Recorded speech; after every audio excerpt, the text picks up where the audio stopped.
El día se trata de Ariel Jiménez, miembro del Comité Político del Partido de la Liberación Dominicana, ex ministro de Economía. Está con nosotros a esta hora. Bienvenido, Ariel. Buenos días, Gilbert. Buen día, Cristian. Feliz de compartir temprano con ustedes. Muchas gracias, Juan Ariel. Y de entrada, hablar sobre lo que tú estudiaste, conoces y manejas al dedillo.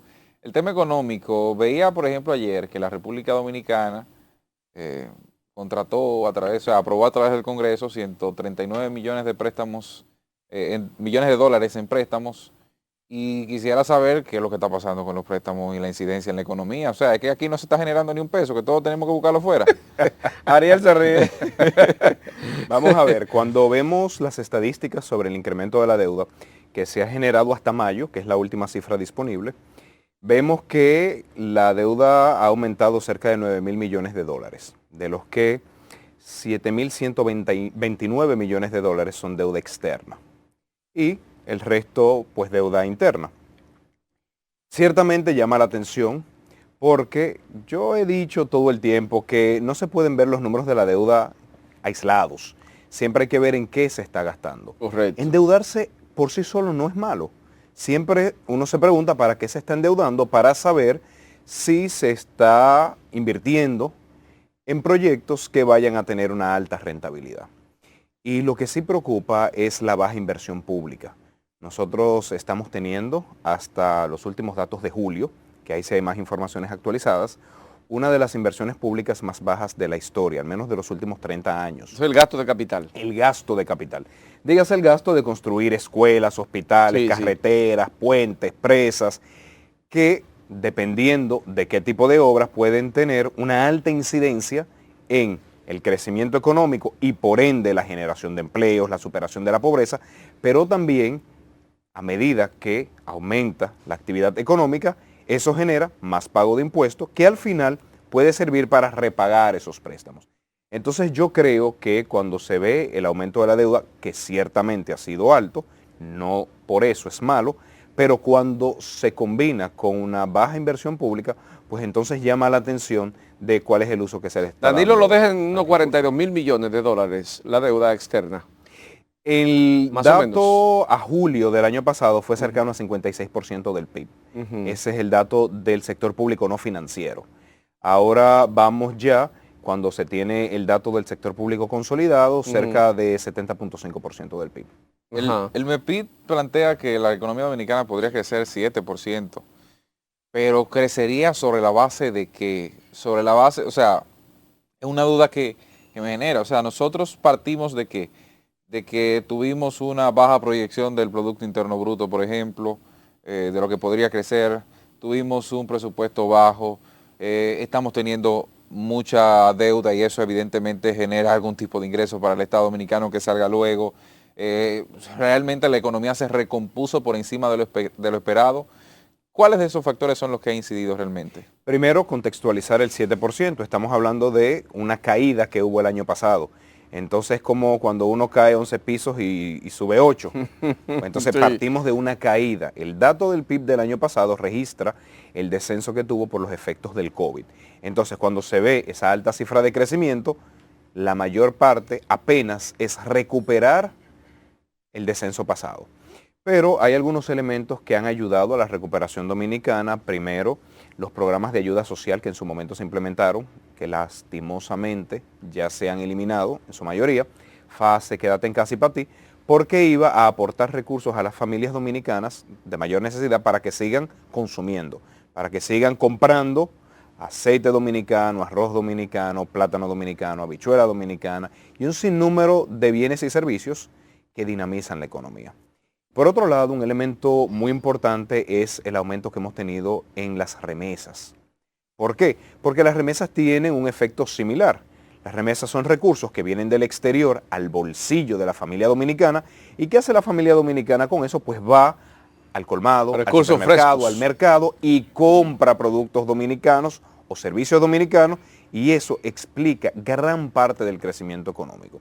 Estamos hablando de que las remesas que aumentaron, por cierto, por efecto mayormente de la política fiscal de Estados Unidos, que distribuyó muchos recursos entre su población, y también por la solidaridad del dominicano. Eso hay que resaltarlo y hay que felicitarlo. Entonces, combinando esas dos cosas, hicieron que el consumo privado se activara y, a pesar del rezago que tiene la inversión pública, pues entonces se ha producido ese crecimiento. O sea, que económico. con relación al año anterior, o sea, al año pre-COVID, nosotros con el 7% proyectado estaríamos, ¿qué tanto por encima en términos económicos? ¿Qué tanto mejoraríamos o empeoraríamos en términos económicos? Yo estimo que si se da el 7% de crecimiento este año, estaríamos muy cerca, quizás un poco por debajo, un poco por encima, pero básicamente a los niveles de pre-COVID, dígase 2019. Ariel, la parte de la confianza es muy importante en el tema económico. Puede ser, y lo explicará usted con la vasta experiencia que tiene, que con dejar a Héctor Valdés Albizu al frente del Banco Central pudiéramos haber tenido esa confianza que necesitan los actores económicos para que la economía no tenga este tiempo de nerviosismo que se presenta con situaciones como esta. Ciertamente, yo creo que don Héctor es una persona que a lo largo de los años ha tenido una trayectoria de estabilidad macroeconómica y eso lleva mucha confianza a los agentes, pero debo resaltar también que tanto en el caso del Ministerio de Hacienda como el Ministerio de Economía tiene técnicos muy buenos. O sea que yo creo que el equipo económico transmite confianza. El caso de que hay gente que ha sugerido, por ejemplo, el tema de aumentar el salario en el sector público como un modelo de reactivación económica, quizás acelerar las obras que se tienen ahí en carpeta para hacer de parte del gobierno y que esto sea parte de la propia reactivación. ¿Es viable en este momento? ¿Cuáles son las sugerencias del PLD en ese sentido para bueno, propiciar que la economía vuelva a su ritmo normal? Y esos planteamientos que ya se han hecho, ¿cómo los ven ustedes desde su equipo técnico? Primero que nada, reactivación de la inversión pública. La inversión pública, dígase la construcción, tiene dos efectos importantes. Por un lado, dinamiza la economía. Dicen que la construcción es uno de esos motores de toda la actividad económica. Entonces, al tiempo que dinamiza la economía y por ende crea empleos, dependiendo de la obra también puede ser muy intensiva en mano de obra. Y crea las condiciones, crea la zapata para el crecimiento económico futuro por mejorar la competitividad y la productividad nacional. En la medida en que se construye una carretera, no es solamente las personas que están trabajando en el movimiento de tierra, en el asfaltado, pero también todas las comunidades que podrán sacar sus recursos con mayor facilidad, pueden vender más y eso dinamiza la economía en el corto plazo y en el mediano plazo. Entonces yo diría que lo primero es reactivación de la inversión pública. Desde el año pasado solicitamos que se mantuvieran los programas de ayuda social y que se fueran eliminando gradualmente conforme se reactive el mercado laboral. Escucharon un poquito y lo dejaron 3 meses, pero ¿qué pasa? Cuando uno ve el crecimiento económico, uno se puede confundir y pensar que todo está bien. Y desde el año pasado advertíamos que si se estudia la economía en este tipo de periodos, se ve que no necesariamente el empleo va par y paso con el crecimiento del PIB. Y lo que tenemos actualmente es que a pesar de que la economía está creciendo, ya dijimos, básicamente el año pasado fue una caída, pero todavía hay más de 141,000 trabajadores que no recuperan su empleo pre-COVID, solamente en el sector formal. Entonces yo creo que esos trabajadores todavía había que mantenerle los programas de ayuda para permitir, por un tema de humanidad, de que sigan consumiendo, porque no es que deciden no trabajar, es la situación económica. Y por el otro lado, para fortalecer esa reactivación de la economía. Entonces, yo diría que esos son los dos elementos fundamentales. Ariel, la teoría keynesiana plantea que en tiempos como estos no se puede despedir empleados, sino al contrario, crear nuevos empleos, crear gasto de capital para que la economía pueda evolucionar de manera rápida, pero aquí se está cancelando casi a toda la administración pública que ustedes dejaron.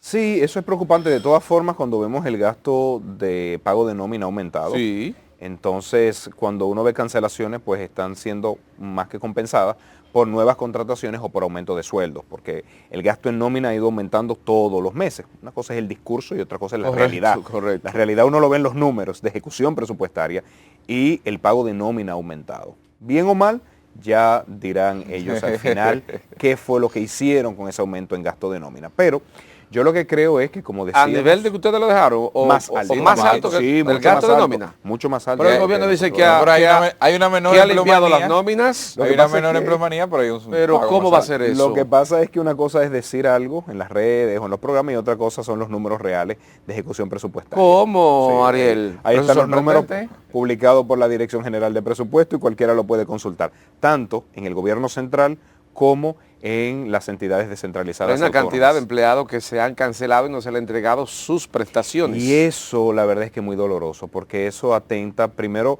con el respeto de la memoria laboral de ese empleado. Ese empleado trabajó, se lo merece y además que es lo legal. Y además yo creo que es un mal ejemplo del servicio en el Estado. Yo creo que es muy difícil convencer a las nuevas generaciones que se decidan a ser servidores públicos en la medida que se tiene desconsideraciones de ese tipo, de ni siquiera permitirles cobrar lo que la ley le establece. Usted miembro, escúchame, Claro. Cristian, usted no sé si era en la misma línea porque quiero pasar a otro Tú vas al tema político. Bueno, Sí, sí. Juan Ariel, antes de salir de la Digo, esta es administración política pública. económica. Sí, claro, pero Juan Ariel, antes de salir del tema, vamos a decir, de Meramente administración político, pública. económico. Que es más difícil ser funcionario ahora que ser funcionario antes. Y te pregunto a ti, que viviste en casa de un funcionario, ¿verdad? Y que fuiste funcionario en esta época, lo pregunto porque mucha gente como que no ha querido meterse al tren gubernamental y como que le ha comenzado a zapatear porque la gente lo critica, porque dice que es una botella, porque dice que nada más va a cobrar los 200, 300 mil pesos que paga el cargo.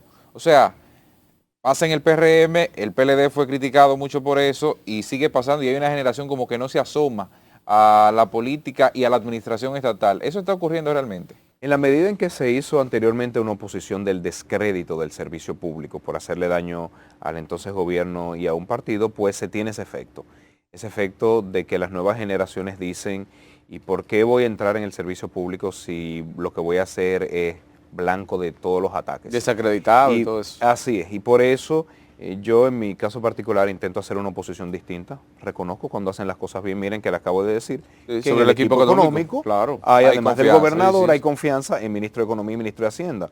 Porque el que hace la cosa bien hay que reconocérselo. Ahora, claro está, el que hace algo incorrecto, en la medida en que está administrando recursos públicos, que sus decisiones tienen un impacto en la ciudadanía, tiene que ser criticado. Con respeto, con altura, pero tiene que ser señalado. Entonces, esa es una forma distinta de hacer oposición, porque cuando solamente se ataca, se corre el riesgo de desanimar a quienes puedan y quieran entrar en la administración y el servicio público. Me surge una pregunta ahí mismo, Ariel, y nos pudiera dar algunos detalles sobre esto. Utilizar la ley de fideicomiso, que es ahora mismo uno de los puntos principales del gobierno, ya se anunció una licitación internacional para administrar a Punta Catalina.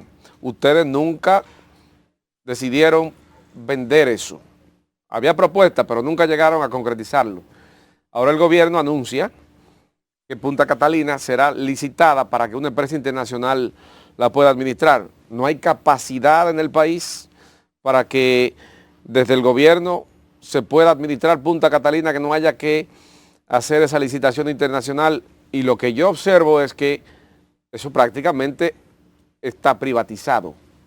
Bueno, tenemos que separar el delegar en un privado nacional o internacional la Sí. administración y vender Hay que la hacerlo. titularidad. Dependiendo de lo que decida hacer el gobierno. Yo creo que en nuestra gestión se vieron los efectos de Punta Catalina en cuanto a aporte al sistema. Casi un tercio de la energía era servida por ¿Y ustedes no Punta Catalina. privatizaron eso? Y no hubo necesidad, pero siempre hay que darle el beneficio de la duda. Hay que ver qué quieren realizar y que cada quien luego con el resultado de sus acciones diga si fue una acción correcta o no. O sea que veamos, yo digamos no tengo un prejuicio al respecto, sino que me gusta ver los resultados de las Pero la medidas. pregunta mía es, ¿por qué una empresa internacional para administrar un ente? Yo diría que lo correcto sea que la licitación esté abierta a nacionales o internacionales. O sea, es Y internacional, perdón Ariel que te interrumpa, ¿queda abierta también a República Dominicana? Tiene que quedar abierta Ok. para la República Dominicana porque no podemos presumir que por el hecho de ser internacional vaya a ser una mejor propuesta técnica y económica. Lo que uno siempre hace para aumentar la competencia es que lo abre tanto nacional e internacional. Y mientras más competidores haya, pues normalmente hay un mayor esfuerzo por hacer una mejor propuesta. ¿Cómo se explica que un préstamo para CDEE si esa empresa está disuelta? Ayer se aprobó un préstamo para CDEE si está disuelta. Ya decía yo anteriormente, una cosa es el discurso y otra cosa es la realidad. No me Igual diga. a OISOE se le está aumentando el presupuesto. Y está en el disuelta. plan complementario. ¿Eh? En la teoría. Ajá. Una cosa es la teoría y otra cosa es la realidad. Ariel, todo lo que huele a PLD, Ay, Dios mío. la gente parece que le corre como el diablo o un demonio a la cruz. Y cuando ve esas 3 letras, aún sean al revés, aún diga DLP o lo que le huele a PLD y ve una estrella amarilla, la gente como que se pone mosca en este momento. ¿Ustedes cómo han asumido eso y qué están haciendo para tratar de cambiar esa percepción de la gente? Porque independientemente de que el PLD tuvo muchas debilidades y sobre todo en la última etapa, la gente se hartó de muchas cosas que hacía, también tiene una obra de gobierno que entiendo pueden defender y que pueden presentarle a la población. ¿Cómo ustedes están trabajando esos temas? Bueno, yo creo que hay que entender primero el contexto en el que está ocurriendo. Luego de 16 años de ejercicio del poder hay un desgaste natural, sobre todo cuando hubo una oposición que generó toda una narrativa en contra del partido y que ahora es del gobierno y con los recursos y con las cámaras que da estar en el gobierno, pues tiene una clara estrategia de descrédito organizacional al partido. Entonces yo creo que hay que entender ese momento y hay que hacer 2 cosas. Primero, reflexionar, ser autocrítico, saber en qué cosas fallamos, qué cosas debimos hacer distintas, porque no podemos tampoco pensar que todo se hizo bien. Y siempre es bueno ser autocrítico, reflexionar, para poder dar una mejor versión de sí mismo en el futuro. Eso por un lado. Por el otro lado, yo creo que nosotros estamos trabajando fuertemente en reorganizar el partido. Hubo también errores a lo interno del partido como organización que estamos corrigiendo, estamos poniendo la casa en orden. Y un tercer elemento, yo siempre he dicho que el legado es un plato que se sirve frío. Entonces, a medida que pasan los meses, cada quien irá comparando, cada quien podrá ir diciendo cómo estábamos antes, cómo estamos ahora, qué se hacía antes, qué se hace ahora, y pues que cada gobierno con el legado, con sus obras, sea el que tenga que convencer a la población de cómo gobernó. Ariel, el tema nos quedan 2 minutos, a ver si podemos resumir esta pregunta. El tema de la persecución, no sé si ustedes le llaman persecución, pero hay otros dirigentes del PLD que han dicho que hay persecución política con relación a todos estos temas de corrupción. No, Iván le dice terrorismo judicial. Terrorismo judicial y estas estocadas que le han dado al PLD. Realmente, ¿cómo ustedes evalúan esto y cómo presentarle una oferta válida para el año 2024 sin este diablito atrás, que es el Ministerio Público detrás de funcionarios del pasado gobierno? En la medida en que el Ministerio Público haga su trabajo, eso es lo institucional, eso no se puede criticar. Lo que uno critica es el manejo mediático que se le dan a los casos buscando una condena social por encima de una condena institucional. Eso es algo que no es nuevo en República Dominicana. El lawfare es una falencia del sistema que se ha dado en América Latina, se ha dado en España. Entonces, lamentablemente, esa situación está ahí. Pero yo creo que las personas irán viendo, primero, muchas caras en el PLD que pasaron por la administración pública y que no se les señala nada. Y también irán viendo nuevas caras, porque el PLD está lleno de jóvenes talentosos en todo el país que pueden servir de relevo. Entonces yo no estoy preocupado porque al conocer mi partido, al conocer todas esas personas, sé su valor, sé su compromiso con el servicio público y sé de su integridad. ¿Te gusta el verde y el morado para el 24? A mí me gusta sobre todo el morado. Ahora, todo el que quiera apoyar, pues en su momento, bienvenido. ¿Y si es a la inversa? ¿Y si es a la inversa qué? Es que el apoyo. morado que apoya el verde. O sea, la alianza per se, ¿se ha contemplado? No. Yo creo que ahora estamos nosotros en fortalecimiento a lo interno de Pero no nuestro lo partido. descarta. Yo creo que en política no se puede descartar nada. Lo que uno tiene que trabajar Pero para hacer el cuarto bate del equipo. Bloquee eso, No, yo no bloqueo nada. Ahora, yo estoy trabajando para ser nosotros que encabecemos las elecciones en el 2024. Bueno, gracias, Juan Ariel Jiménez, gracias, por Ariel. habernos acompañado esta Gracias mañana. a ustedes.